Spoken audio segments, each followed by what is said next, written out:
дар гӯшаҳои гуногуни Федератсияи Русия идома дорад. Агар хатогӣ аз ҷониби коргари банк бошад, ин ягон намуд докодемо ё ки унав хеле чизои мошенникӣ нестай. Ассалому алайкум ба ҳама тамошобинони барномаҳои Сорбон Сафаров. Тамошобинони азиз, ҳатман дар канал обуна бошед. аз ҳамарӯза хабарҳои нав метавонед ки огоҳ бошед ва ба саволҳои ҳуқуқитон ҷавоб мегиред. бародарои азизу меҳрубон, як бори дигар ба ҳамаи шумо хотиррасон мекунам ки 5 рӯз пас аллакай рӯзи финалай.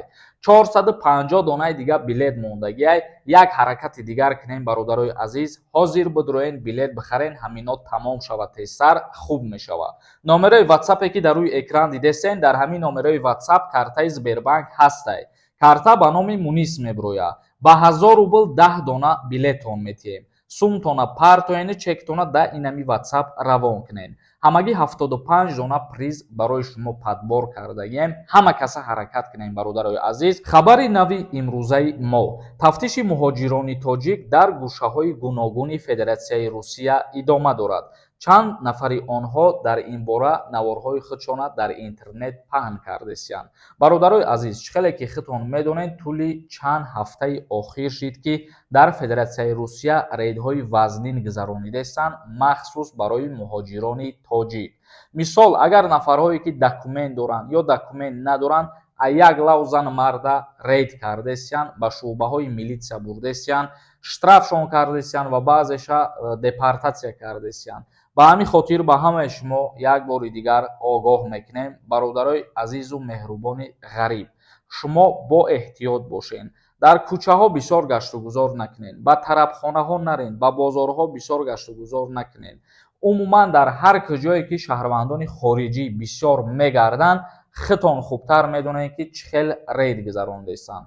ва дар ин бора ногуфта намона ки номаи додситонии кулли ҷумҳурии Тоҷикистон ба Федератсияи Русия оиди шаҳрвандои ҷумҳурии Тоҷикистон, яъне ки прокуратураи генералии ҷумҳурии Тоҷикистон як барқияе равон кард барои шаҳрвандони ҷумҳурии Тоҷикистон ки чораҳои қонунӣ андешида шавад ва ҳуқуқи шаҳрвандони ҷумҳурии Тоҷикистон ҳимоя карда шавад. ва ногуфта намона ки ҳафтаи гузаштара муҳтарам вазири корҳои дохилии ҷумҳурии Тоҷикистон низ як барқияе карда буд ба Федератсияи Русия барои ҳимоя кардани ҳуқуқи шаҳрвандони тоҷик. худованд кунад ки кулли мардуми тоҷик дар ҳар куҷое ки қарор доранд нигаҳбоншон бошад ва худованд ҳеҷ гоҳ дар сали ягон мардуми тоҷик мушкилӣ ва вазнинӣ наёяд.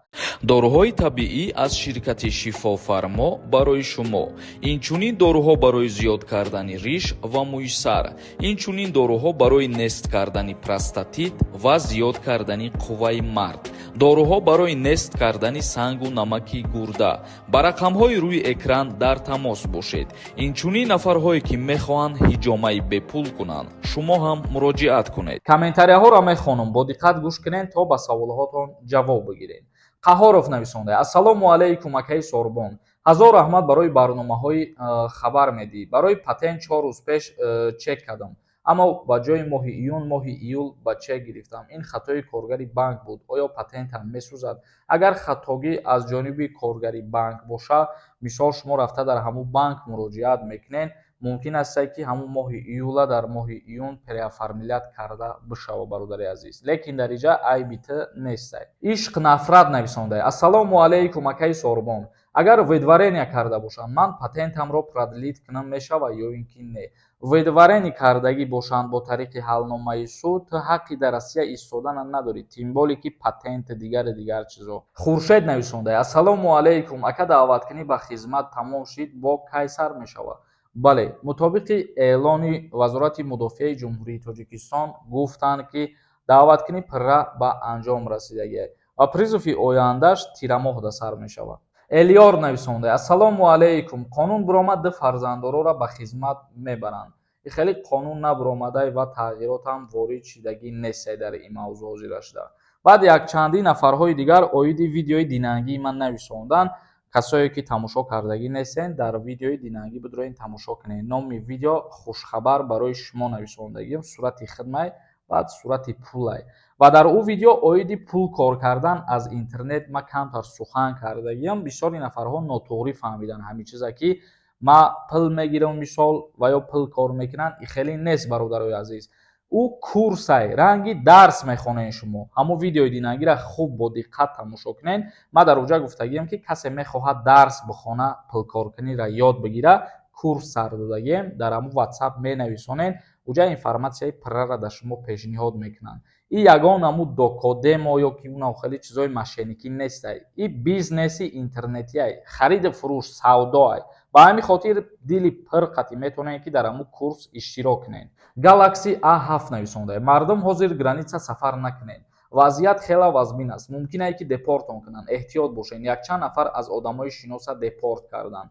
ин гапа марам фаҳмидам ва як видеоша дидам бародарои азиз. Иншааллоҳ пага дар ин борарам як видео мекунам, мефаҳмонам ки границарам касе сафар мекунад бо эҳтиёт бошанд, чунки дар границаи Қазоқистонам бе ягон причина депорт кардастана як лав ё штраф доранд. Як каси дигар нависонда: салом акаи Сорбон, ростай меган хизмат 3 сола мешава, як ответ битем, пешакӣ раҳмат. Не, ин гап рост нестай, дуруғай. Меҳроҷ нависонда: салом ака, пешакӣ раҳмат. ман 2 моҳши дар Россияем, документ накардам, биқапанд чӣ мешава, ответ бите, илтимос акаҷон. айни ҳол агар бугӯй одамои документдороро уқа проблема кардесанд, тим боле ки ту мегӯй ман бе документ гаштесам, худат хулосата бирор. Саидов Раҷабалӣ нависонда: салом акаи Сорбон, ман як писар, падарам вафот кардагиам, модарам ба шавҳар биромадагиам. ман сардори оила гузарондагиам, ба хизмат мебаранд ё не, илтимос ҷавоб диҳед, пешакӣ раҳмат. нафарҳое ки сардори оила ба қайд гирифтагианд хона, шуморо ба хизмати ҳарбӣ даъват намекунанд. Исроил нависонда: ака ганда дурӯғ мегӣ, гаптон рост боша, қонуни бировардагиро дар экрантон монем, не ки суратҳои солдатора. сурат ин маънои ӯро дорад ки ман дар ҳамон бора гап мезанам. қонуна хутон медонед ки дар сайтҳои ҳами тоҷикӣ пурра любой сайта нашр мекунанд.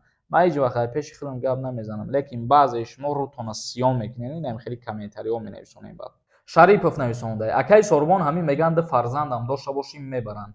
2 фарзанд дошта бошӣ, ба хизмати ҳарбӣ даъват намекунанд, бародари азиз. Рамазон нависонда: акаи Сорбон, чӣ хелае ки меган то 10 ё 15 моҳро меқапанд ай границаҳо, ҳамира мегуфтен. ин хеле гап нест, бародари азиз. як каси дигар нависонда ки салом ака, пешакӣ раҳмат.